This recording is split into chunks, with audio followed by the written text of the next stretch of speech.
Hey guys, what's going on? Tennessee Frank here.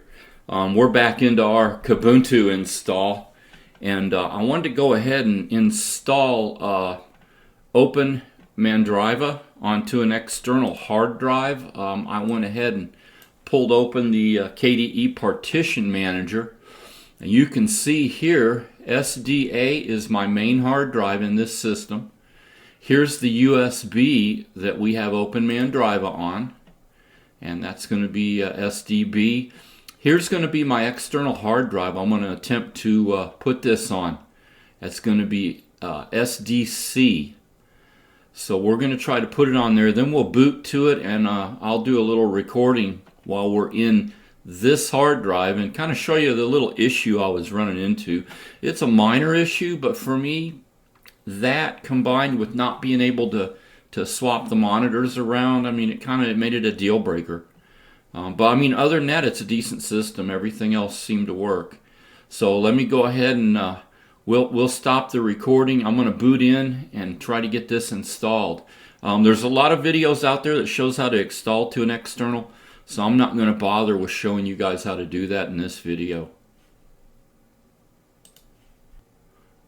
Okay, tried to do an install into an external hard drive and it just would not boot.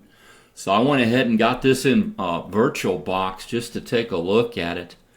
But yeah, this is what you get out of the box with OpenMandriva. Not a bad system. I mean, like I said, it seemed to work with everything I installed. My only issue, and I went ahead and set this up for dashboard. My only issue, see if I can get it to do it here, was when you go into your workspace themes, you see you got your Breeze Dark, OpenMandriva. You get new looking theme. I like the modern theme. Here it is. You click install. It said it's installed. And then you look here, and it's nowhere to be found. Where is it at? I guess this is a common issue that they're having. Apparently in Rock, which is their stable version, which is what you get out of the box, and then they have Rolling, which is their testing version. This is an issue. If you move to Cooker, which is their unstable version, then everything is supposedly fine. Where you can find this is, let's see, settings. You go into their little software center deal, which one nice thing about this also, they do not have Discover on this by default, and I love that because I can't stand Discover. But software, you can add your restricted, which is a good thing to do. You want to add that. Repo pickers, you go in here, and let's let this go ahead and open. It's running in VirtualBox, so like I say, it's gonna take a minute. And this automatically, I still not set this up, so it'll automatically go to full screen. But you can see here, up here in the top, you have Rock, Rolling, and Cooker. If you move everything to Cooker, then everything pretty much works. But you are running an unstable version. You're going to be getting a lot of beta stuff on your system that may crash. It may work, may not. Rolling was what I wanted to run. But we're going to stay with Rock here in VirtualBox because I wanted to just kind of play around with this. But yeah, you can go ahead and enable all these repositories in here, and it's a fairly neat feature. You know, you got unsupported, you got your restricted, you got your non-free, and I just enable all those. Hit OK. That way we have access to pretty much anything we want to do. But yeah, this is what it looks like out of the box. Of course, we can open Dolphin.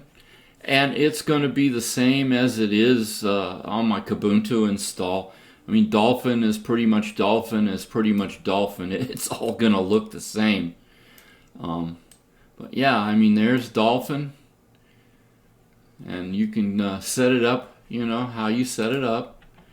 What I was doing, since I can't stand these bright themes, I was going into workspace themes.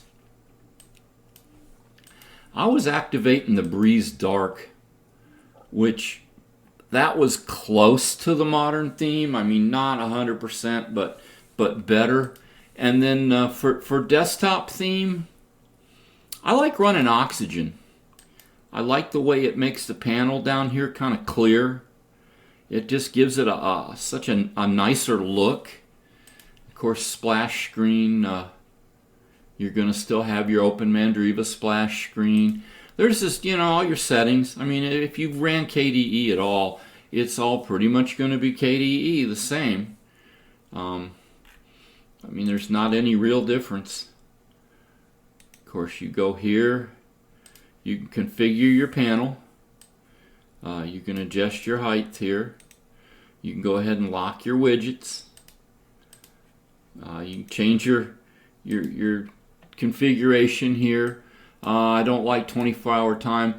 Really, I don't show the date anymore. I used to do that, but it's just easy enough to hover there and you'll get your date.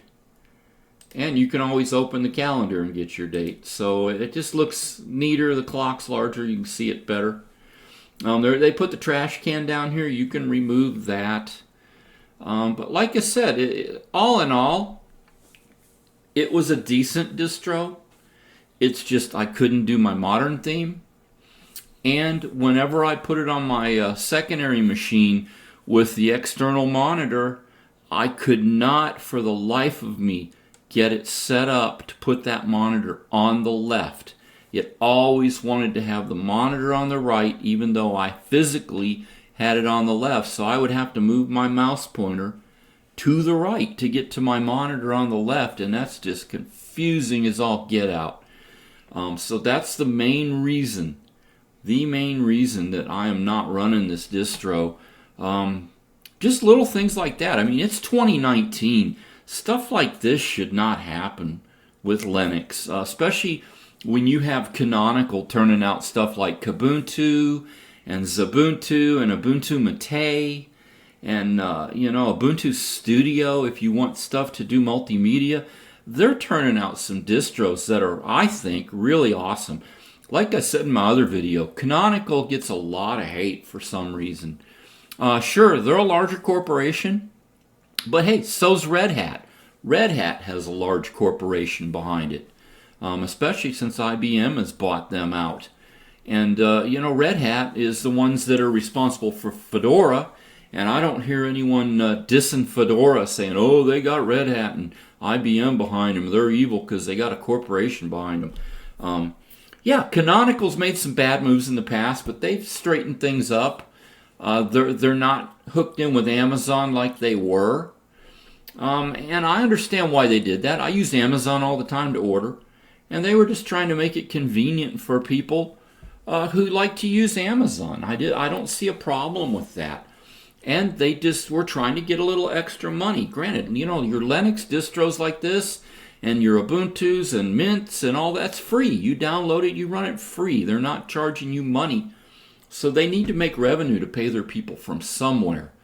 But yeah, I just wanted to give you a real quick look here. OpenMandriva is decent if you're going to run it on a single system without a secondary monitor. And if you don't mind the desktop look and feel themes that are installed by default, run it. I mean, it's awesome. It's a DNF distro. I like DNF.